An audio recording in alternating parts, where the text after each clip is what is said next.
Do you think you might have a budgetary issue? Find out why not cutting back on your spending might be the best decision that you can make. Hi, I'm John Scherer, and I run a fee-only financial planning practice in Middleton, Wisconsin.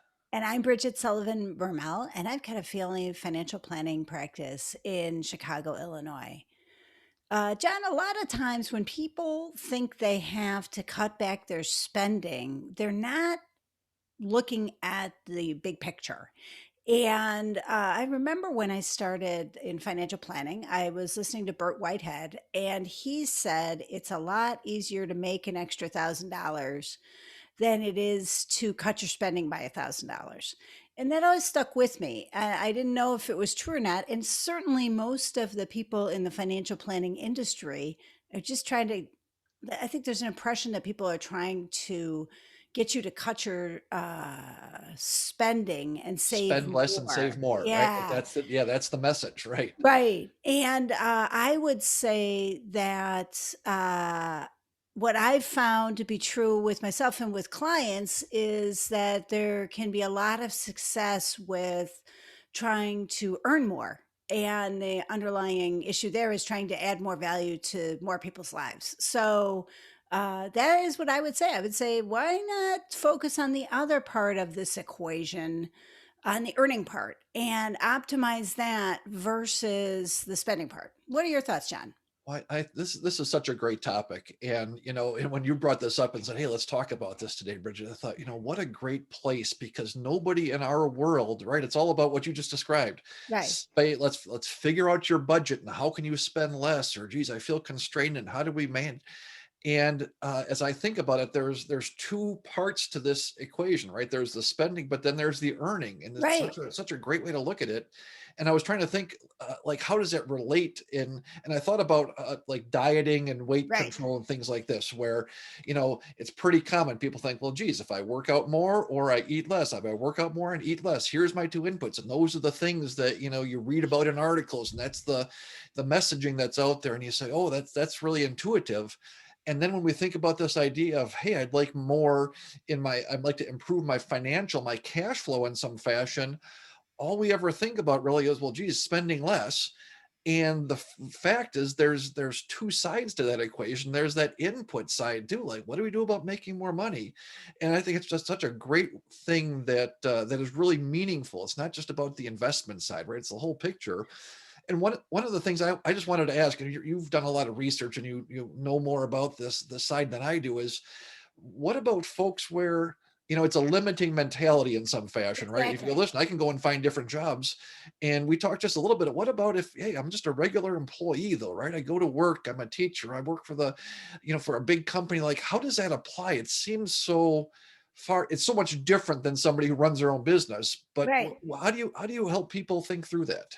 Well, I think everybody inside them has both the abundance mindset and the scarcity mindset, and we turn them on and off at different times. Hmm. And so sometimes with earnings, we can get into a scarcity mindset and be thinking, I can't earn more. But most people that I know, it's just like you got to kind of think about the problem, and it might not. How to earn more might not present itself on a silver platter, but Hmm. that doesn't mean that you can't figure out how to do it.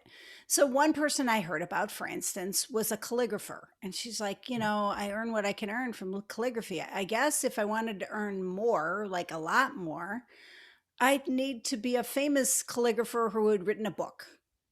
Hmm. Okay.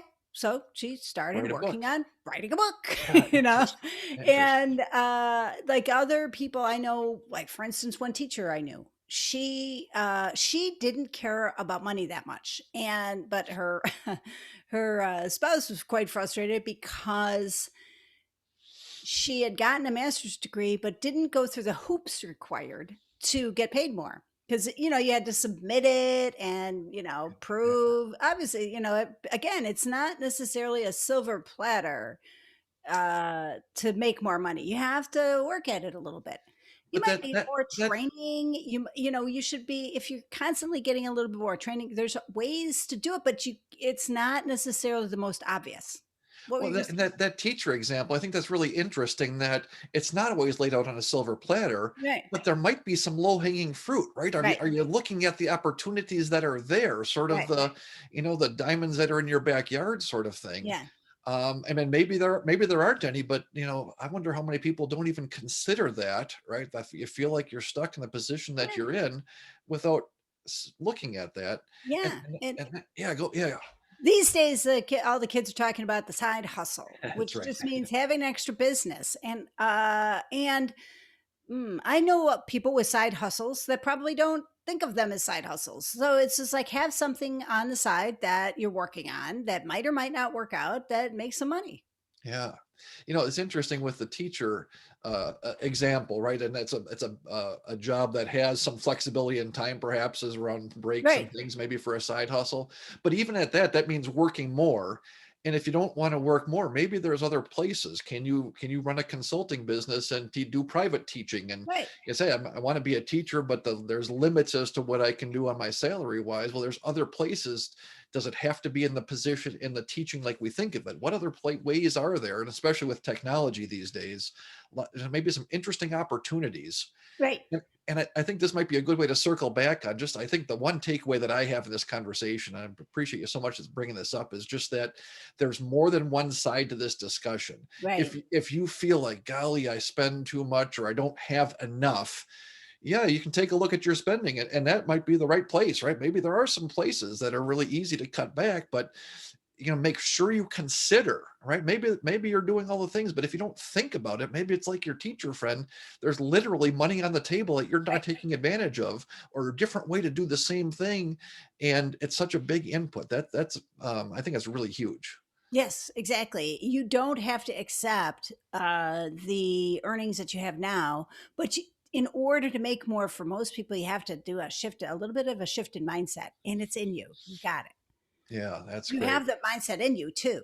You use it at times, but you just have to make the shift over. Okay, if everything was great, and to talk about some of our previous episodes, that's one of the reasons why we, as financial planners, talk about some of the things that we talk about to try to help people shift into an abundance mindset. So we talk about what would you do if you had 5 years to live. We talk about what would you do if you won the lottery. Again, it's to try to help people shift to move their mindset.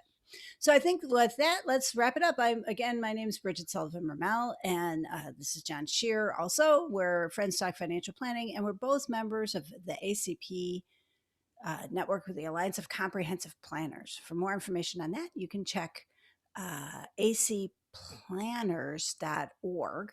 That's right. And John, you talk about subscribing. Well, yeah, good. That's the one thing I always forget to say is if you like what you hear here, click on that subscribe button.